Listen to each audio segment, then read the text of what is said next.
Hello दोस्तों, आपका फिर से स्वागत है बीसीसी बदलापुर 1 में। आप सभी का प्यारे दोस्तों, सभी से good morning, good evening, good afternoon. आज इस वीडियो के सीरीज़ में आप लोग बहुपद की इस वीडियो के सीरीज़ में आज आप लोग अगला टॉपिक से देखेंगे बहुपद के प्रकार, टाइप्स ऑफ द पॉलिनोमियल। बहुपद कितने प्रकार के होते हैं। जैसे कि हम बता दें कि बहुपद मुख्यतः दो प्रकार के होते हैं। पहला होता है कि घात के आधार पे, दूसरा होता है पद के आधार पे। कहने का मतलब पहला है घात के आधार पर, कहने का मतलब बेस्ड ऑन पावर, दूसरा बेस्ड ऑन टर्म। जैसे कि बता दूं कि घात के आधार पर मुख्यतः जो है कि बहुपद 3 प्रकार से पाए जाते हैं, 4 प्रकार से पाए जाते हैं। पद के आधार पर भी उतने ही प्रकार के पाए जाते हैं। तो जैसा घात के आधार के बारे में मैं वर्णन करूँ, आप लोगों को बताऊँ तो क्या होते हैं कि जो पहला होता है वह एक घाती बहुपद कहलाता है, जिसे बोला जाता है लीनियर पॉलिनोमियल्स। दूसरा आपका है द्विघात बहुपद यानी क्वाड्रेटिक्स पॉलिनोमियल्स। तीसरा आपका त्रिघाती बहुपद यानी इसको इंग्लिश में कहते हैं क्यूबिक पॉलिनोमियल्स। उसी तरह से आपके पद के आधार पर भी 3 भागों में डिवाइड किया गया है। एक पदी बहुपद जिसे वन टर्म पॉलिनोमियल्स बोला जाता है। दूसरा है द्विपद बहुपद जिसे इंग्लिश में बोला जाता है 2 टर्म पॉलिनोमियल्स बोला जाता है। तीसरा है त्रिपद बहुपद जिसमें 3 टर्म पाए जाते हैं यानी 3 टर्म्स पॉलिनोमियल्स। जैसे कि इनके नाम से पता चल रहा है, कह रहा है कि घात के आधार पे और दूसरा पद के आधार पे। कहने का मतलब बेस्ड ऑन पावर होगा, जिस तरह से पावर होगा मैक्सिमम उस तरह से इसको डिफाइन करेंगे। और इसमें कहने का बात है कि पद के आधार पे तो जितने पद होंगे उतना वो बहुपद कहलाएगा। तो इन चीज़ों को समझने के लिए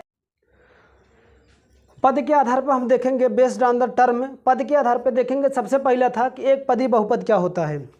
एक पदी बहुपद क्या होता है, जिस बहुपद में केवल एक ही पद पाए जाते हैं उनको हम एक पदी बहुपद कहते हैं। जैसे कि इनके नाम से ही पता मुझे चल रहा है कि नॉलेज हो जाना चाहिए कि वन टर्म पॉलिनोमियल्स। कहने का तात्पर्य यह है कि जिसमें यानी वह पॉलिनोमियल्स जिसमें केवल ओनली वन ही टर्म बिलोंग करते हो तो उसे हम क्या कहते हैं पॉलिनोमियल्स, वन टर्म पॉलिनोमियल्स कहते हैं। जैसे एग्जांपल के थ्रू मैं लूँ, जैसे 2 हुआ, 5x हुआ, 3x हुआ, 5x स्क्वायर हुआ, x क्यूब हुआ। इस तरह से जो केवल और एक ही टर्म होंगे वो सारे के सारे आपका क्या कहलाएंगे, एक पदी बहुपद कहलाएंगे।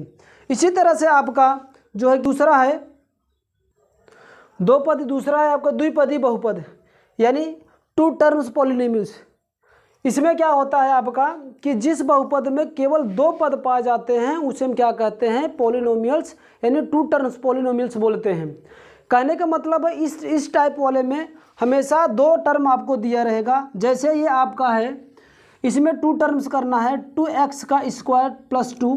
इसमें देख रहे हैं 2 टर्म हो गया, x का 2x स्क्वायर, ये 1 टर्म हुआ और ये दूसरा टर्म हुआ। या x स्क्वायर धन x, इसमें भी 2 टर्म हुआ तो ये 2 टर्म्स हो गए।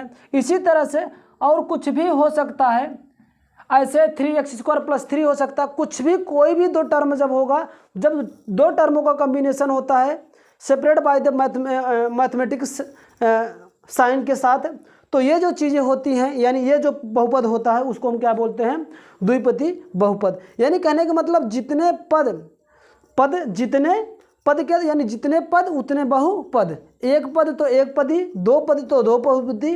अगर 3 पद होंगे तो 3 बहुपदी होगा। अगर 3 से अधिक हो जाएंगे तो यानी बहुपद होगा। तो अगला हम देखते हैं, इसमें तीसरा है आपका, अगला हम देखेंगे कि त्रिपदी बहुपद क्या होते हैं, 3 टर्म्स पॉलिनोमियल्स। मैंने बताया कि जो भी चीज़ें होती हैं उनके यहाँ पर नाम से ही पता चल जाता है कि कौन से टर्म में कितने पद होने चाहिए। अगर जिस बहुपद में केवल 3 पद पाए जाते हैं उसे हम क्या कहते हैं त्रिपदी बहुपद कहते हैं। जैसे एग्जांपल के थ्रू मैं बताऊं कि 3x square plus 7x plus 2 में यहाँ पर आपको दिख रहा होगा कि व्हाइट बोर्ड पे आपको कि इसमें 3 टर्म हैं। ये देख रहे हैं 1 टर्म है, ये 2 टर्म है और ये तीसरा टर्म है। इसलिए इसमें 3 टर्म होने की वजह से इनको त्रिपदी बोला जाता है। उसी तरह से इसमें देख रहे हैं एक पद ये हो गया, दूसरा पद ये हो गया और तीसरा पद ये हो गया, तो इसको भी त्रिपदी बहुपद बोलेंगे। इसमें देख रहे हैं 1 टर्म ये है, दूसरा टर्म ये है और तीसरा टर्म ये है। इस तरह से इसमें भी देखेंगे एक टर्म, ये दूसरा टर्म है और ये तीसरा टर्म है। तो जिस बहुपद में तीन पद पाए जाते हैं उसे क्या कहते हैं त्रिपदी बहुपद कहते हैं। बहुपदी बहुपद के कहने का मतलब है जिस बहुपद में, यानी जिस बहुपद में क्या हो, इसी तरह से कई टर्म, यानी कई टर्म सारे इंक्लूड हुए होते हैं, उनको हम क्या बोलते हैं, बहुपद बोलते हैं।